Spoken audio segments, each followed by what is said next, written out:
Hello, I'm Ginkgo Sequoia. I'm the author of the book The Tree Mystic. Today I'm going to read an extract from the book relating to motivation, approval, compliments. It's relevant to those looking after children, in relationships, and those managing people at work. It's with Solly, the Tree Mystic, and Apolline, who was actually a teacher in France before she came to India to work as a volunteer.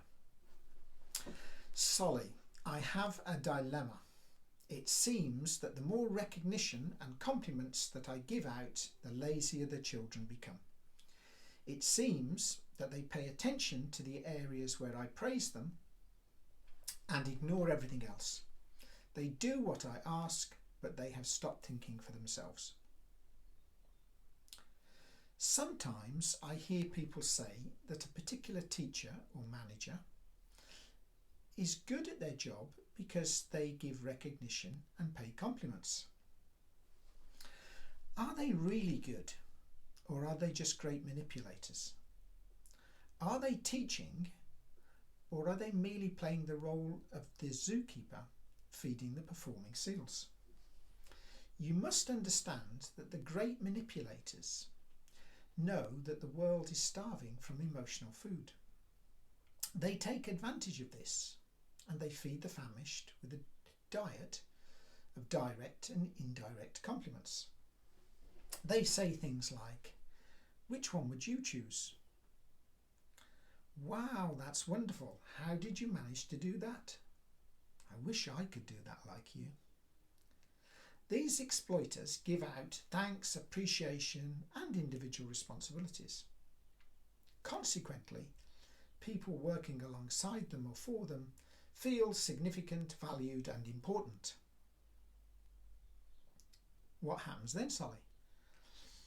For a period of time, some people, particularly the overlooked and those seeking approval, will be happy.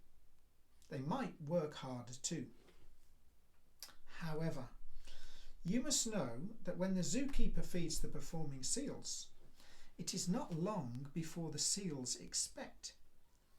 And if they are not fed, they become anxious, in the same way that a person with an addiction needs a fix.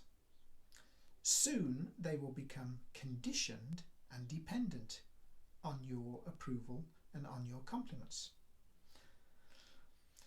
Are you telling me that I cannot compliment the children or show an interest in them?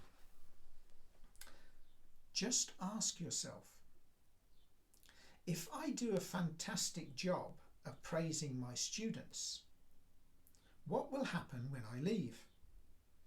What will happen if the teacher who replaces me doesn't water the garden in the same way?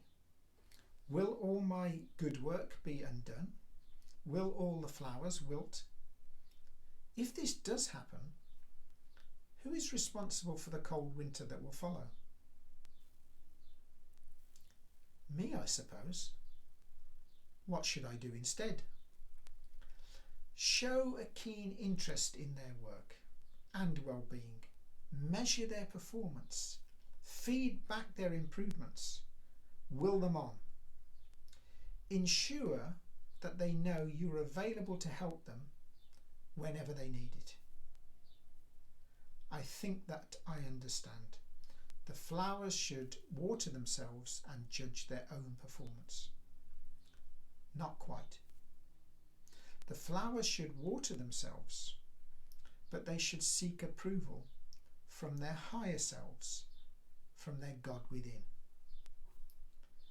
Also, learn from the birds. Observe how the adult birds bring up the chicks in the nest. Concentrate your efforts on encouraging them to jump out of the nest. Convince them that they can fly. Clap, encourage, cheer, and will them on. Know this: they don't need to hear compliments. They just need to understand where your heart lies. For the true meaning of motivation is love. That's all on that little extract. There's lots more on self-approval compliments in the book. You can buy it at thetreemystic.com or at Amazon. Hopefully you'll see and listen to another of my videos. Thank you. Goodbye.